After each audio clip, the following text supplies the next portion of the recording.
Bienvenue sur Africa 24 dans cette nouvelle édition du Non-Stop Info. Voici les titres de l'actualité. Comparution de l'ancien président burkinabé Blaise Compaoré devant la justice à partir du 27 avril. L'ex-chef de l'État et les ministres de son ancien gouvernement, son dernier gouvernement, seront jugés pour leur implication présumée dans la répression de l'insurrection populaire d'octobre 2014. Polémique autour de l'état d'urgence décrété pour une durée de 3 mois en Égypte. Un dispositif sécuritaire instauré au lendemain du double attentat perpétré contre des églises coptes. Le Kenya fait face à une invasion d'insectes ravageurs dans ses champs de maïs. Les chenilles légionnaires menacent les activités agricoles dans l'ouest du pays. Au Burkina Faso, la Haute Cour de justice a fixé le procès de l'ancien président Blaise Compaoré et des ministres de son dernier gouvernement au 27 avril. Tous comparaissent pour leur implication présumée dans la répression de l'insurrection populaire d'octobre 2014 qui avait fait une trentaine de victimes et qui avait conduit à la chute du régime. Birama Saounera.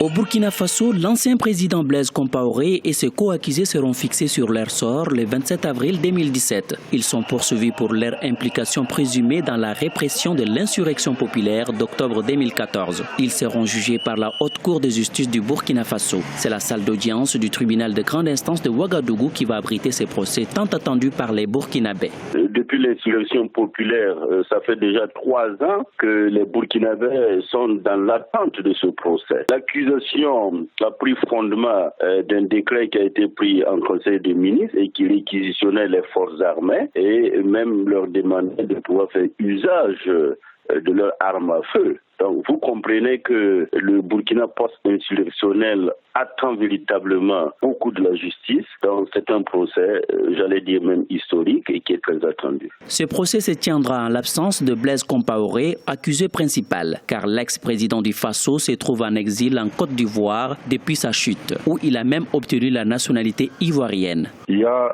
la possibilité de demander l'extradition, il y a le jugement par contumace qui peut aussi intervenir et après la décision, s'il y a éventuellement des sanctions qui sont prononcées contre l'ex-président, la justice connaît aussi des procédures pour pouvoir appliquer les sanctions même quand l'intéressé n'est pas sur le territoire national. Donc c'est une autre paire de manches en réalité le fait que l'ex-président se trouve en dehors du pays. L'insurrection populaire d'octobre 2014 avait fait au total 33 morts et une centaine de blessés. Ainsi, cette affaire incrimine l'ex-président burkinabé et les ministres de son dernier gouvernement dirigé par Luc Adolphe Tchao. Ces derniers sont poursuivis pour complicité d'homicide volontaire et coups et blessures volontaires. La plupart des ministres ont été inculpés mais bénéficient aujourd'hui d'une liberté provisoire avec interdiction de quitter le pays.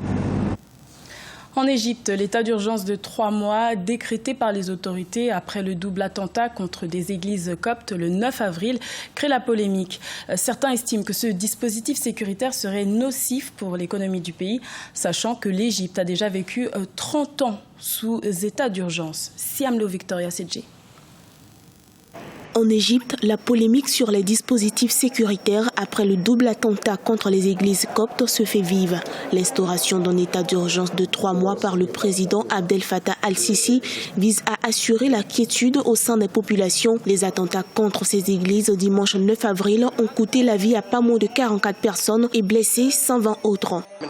Dans de tels cas, un état d'urgence de 3 mois est acceptable pour combattre les terroristes et maîtriser la situation. Pour les terroristes trouvés devrait être traduit en justice.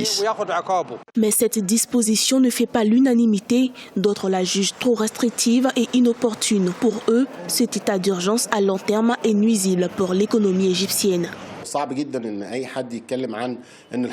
Personne ne peut dire que la guerre de l'Égypte contre les terroristes est facile. Ce n'est pas une guerre que vous pouvez gagner en un seul combat. C'est une guerre spéciale. Les terroristes font la guérilla, ils ont de solides équipements et ils ont l'aide des forces extérieures. L'élimination de l'état d'urgence permettra de réduire l'aide étrangère aux groupes terroristes domestiques et éliminer leurs activités dans le pays.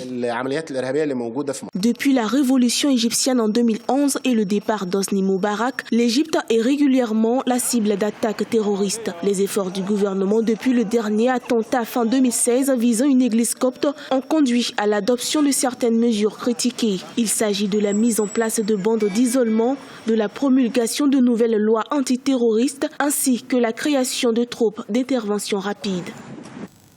Également dans l'actualité, la capitale tunisienne Tunis serait la moins onéreuse pour l'allocation de bureaux au Maghreb. C'est ce que révèle l'étude Africa Report 2017, publiée le 6 avril. Paradoxalement, Alger a été classée ville la plus chère du Maghreb et 10e sur le continent africain avec $30 le mois.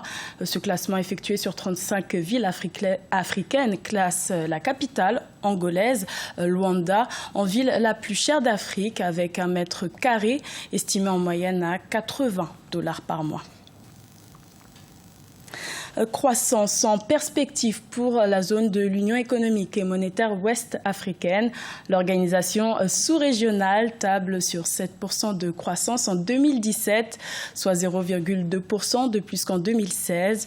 Une performance espérée grâce à la volonté d'émergence affichée par les États membres selon les analystes. Siamlo Victoria Sedji. Le projet de création de la monnaie électronique ICFA rencontre la désapprobation de la Banque centrale des États de l'Afrique de l'Ouest. L'institution a indiqué qu'elle n'est pas associée au projet porté par la Banque régionale de marché, émettrice de ce type de devise. Son refus de céder du terrain à une autre monnaie dans la zone CFA est catégorique.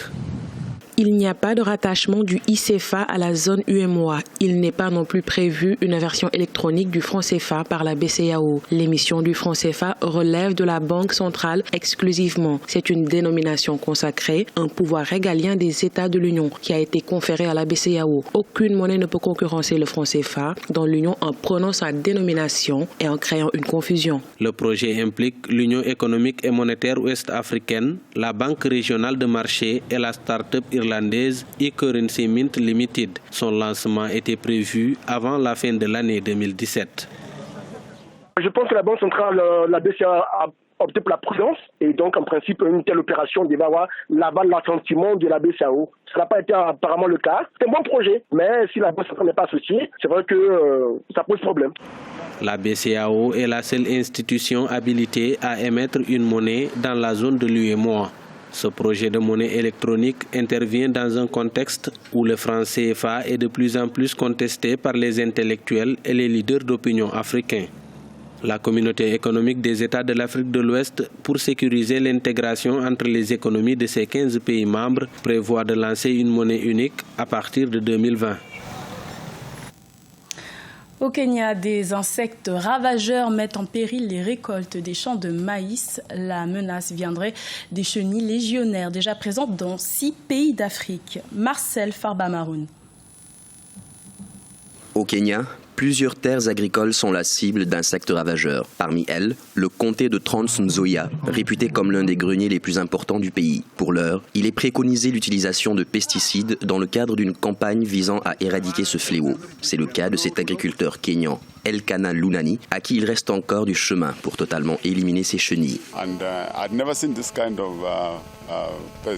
Cela fait 20 ans que je pratique l'agriculture et je n'ai jamais vu ce genre de ravage. C'est la première fois. Nous avons connu d'autres insectes destructeurs qui furent très faciles à repousser, mais ceux-là sont très difficiles à contrôler. Par exemple, sur 100 maïs plantés, environ 50% peuvent être détruits parce que l'infestation est assez élevée. L'invasion de ces insectes au Kenya arrive au moment le plus inopportun. Le pays souffre en effet d'une sécheresse sans précédent qui a touché près de 3 millions de personnes et qui pourrait s'accroître d'ici les 5 prochaines années. Selon le gouvernement kényan, des enquêtes sont menées et des pesticides plus efficaces seront distribués une fois les essais terminés.